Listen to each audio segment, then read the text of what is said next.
नमस्कार दोस्तों। तो रशिया और यूक्रेन की जो वॉर चल रही थी उस पर कोई बहुत बड़ा अपडेट नहीं आया था इलेक्शन के बाद भी। मैंने आपको कहा था कि अभी जो रशिया यूक्रेन का वॉर है वो एकदम बिल्कुल ठंडे बस्ते में पड़ गया है। कोई बहुत बड़ा अटैक किया नहीं जा रहा है, फ्रंट लाइन बस मैनेज की जा रही है दोनों तरफ से। और ये लोग वेट कर रहे हैं एक्चुअल में यूएस इलेक्शंस का। एक बार यूएस इलेक्शंस हो जाए और गवर्नमेंट फाइनल हो जाए किसकी आ रही है, तो फिर स्ट्रैटेजीज जो है वो क्लियर हो जाएंगी। अब हमने बहुत सारी कंट्रीज जैसे इंडिया की बात की थी, फिर उसके बाद चाइना की बात की, चाइना के ऊपर क्या इम्पैक्ट पड़ेगा। रशिया की बात करी कि वो तो दोस्ती है डोनाल्ड ट्रंप, और डोनाल्ड ट्रंप के इंटरनल पॉलिटिक्स और यूएस में क्या क्या चेंजेस आएंगे, कैबिनेट की भी बात की थी। अब फाइनली जो सबसे इंपॉर्टेंट कंट्री जिसके बारे में बात करनी चाहिए थी वो थी यूक्रेन। उसके ऊपर कोई अपडेट नहीं आ रहा था, लेकिन अब यूक्रेन के ऊपर जो क्लैरिटी है वो आ चुकी है कि यूक्रेन का क्या होगा इस पूरे इलेक्शंस के बाद, और डोनाल्ड ट्रंप के आने से यूक्रेन के ऊपर इम्पैक्ट क्या पड़ेगा वो अब दिखने भी लग चुका है।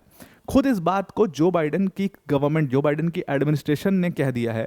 मतलब कि एंटनी ब्लिंकन ने कहा है कि आप हमें, हमारा जो मेन अटमोस्ट ऑब्जेक्टिव है वो ये है कि हम इतने एड्स भेज दें यूक्रेन के पास, इतनी हेल्प कर दें यूक्रेन की कि यूक्रेन जो है वो कम से कम जो रशिया के साथ वॉर है वो उसको नेक्स्ट ईयर तक यानी 2025 के मिड तक वो इसको कंटिन्यू रख पाए।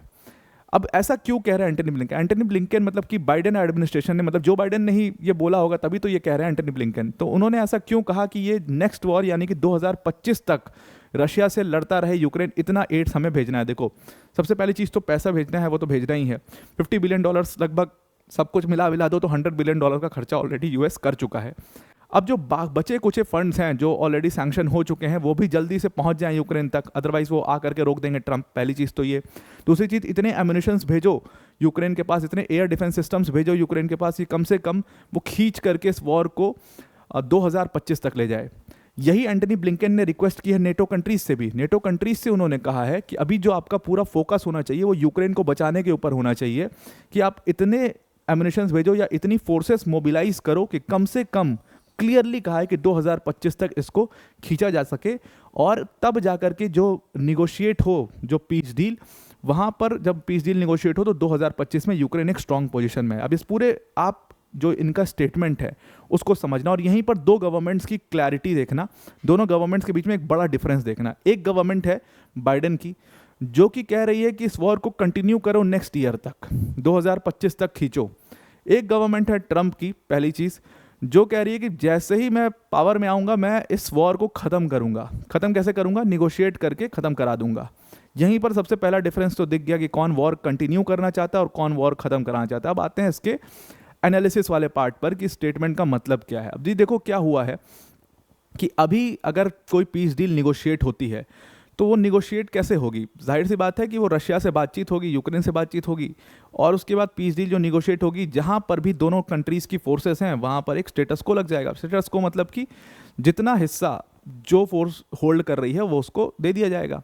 तो अभी फिलहाल क्या है कि यूक्रेन का जो पूरा ईस्टर्न फ्लैंक है, मतलब डोनेट्स्क तक का जो रीजन जो है, वो रशिया की फोर्सेस होल्ड कर रही हैं। और वहीं पर अगर स्टेटस को लगा तो यूक्रेन का ऑलमोस्ट आप समझ लो 1/3 हिस्सा जो है वो अभी रशिया के पास चला जाएगा। रशिया के कर्क्स रीजन पर यूक्रेन की फोर्सेस हैं और वो कर्क्स रीजन है बिल्कुल बीच में।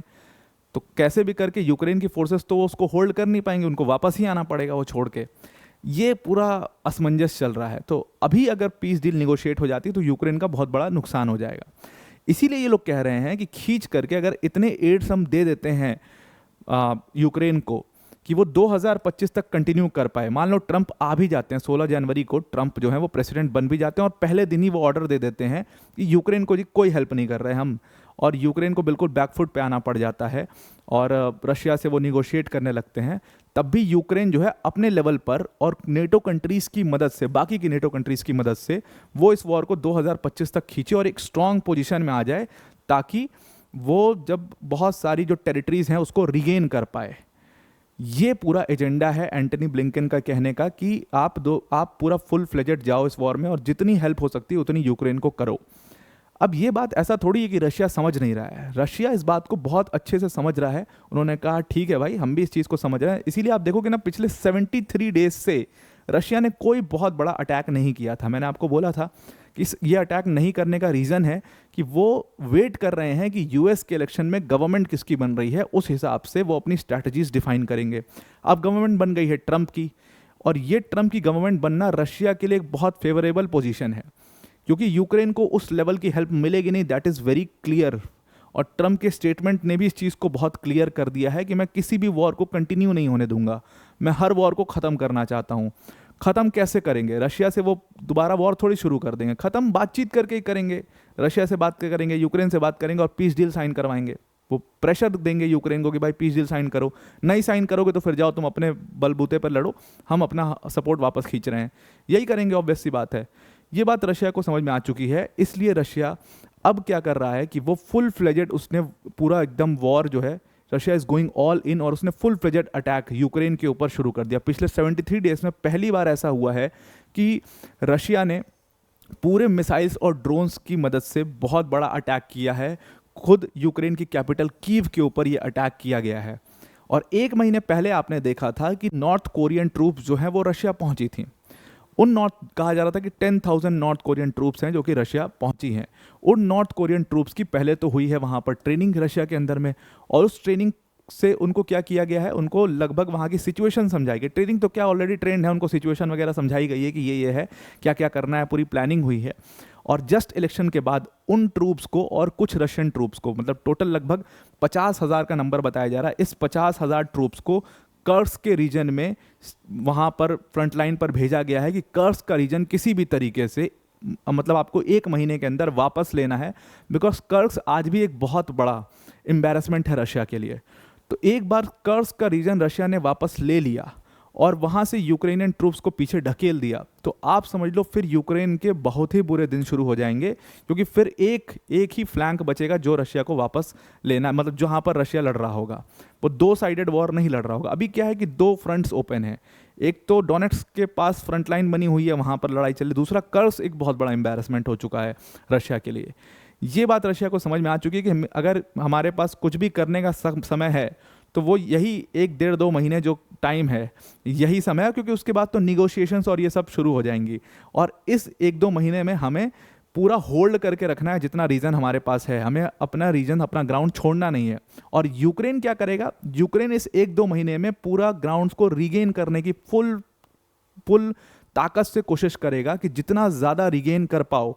कोशिश तो यही होगी कि पूरी रशियन फोर्सेस को पीछे ही ढकेल दो, यूक्रेन से बाहर ही कर दो, लेकिन खैर उतना पॉसिबल नहीं है। वो 3 साल से वॉर चल रहा है, तब जाकर के रशिया जैसी इतनी बड़ी आर्मी तब जाकर के इतना होल्ड कर पाई है। तो यूक्रेन के लिए ये तो लगभग इम्पॉसिबल है। तो लगभग आप मान के चलो कि ये तय है कि यूक्रेन अपना बहुत सारा ग्राउंड इस वॉर के बाद, जब पीस डील साइन होगी, लूज़ करने वाला है। ये चीज़ तय हो चुकी है।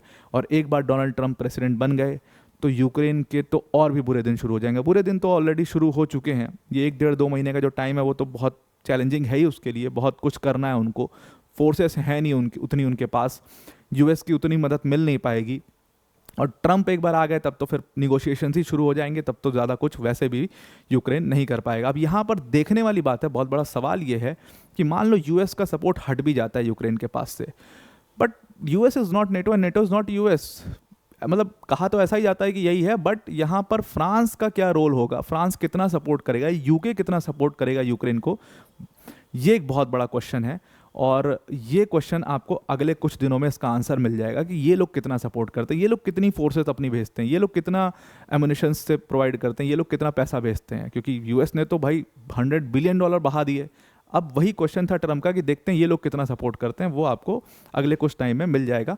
अगर ऐसा कोई अपडेट आता है will share it with you. अब वीडियो को एंड करने से पहले अनअकैडमी टीम की तरफ से एक बहुत बड़ी अनाउंसमेंट है कि अनअकैडमी ने अपना यूपीएससी सीएससी के सब्सक्रिप्शन फीस में बिगेस्ट एवर प्राइस ड्रॉप किया है। जिस यूपीएससी सीएससी की प्रिपरेशन में आपके 1.5-2 लाख रुपए खर्च होते हैं, अनअकैडमी ने उसमें बिगेस्ट एवर प्राइस ड्रॉप करके इस प्राइस को सिर्फ और सिर्फ 24,999 का कर दिया है।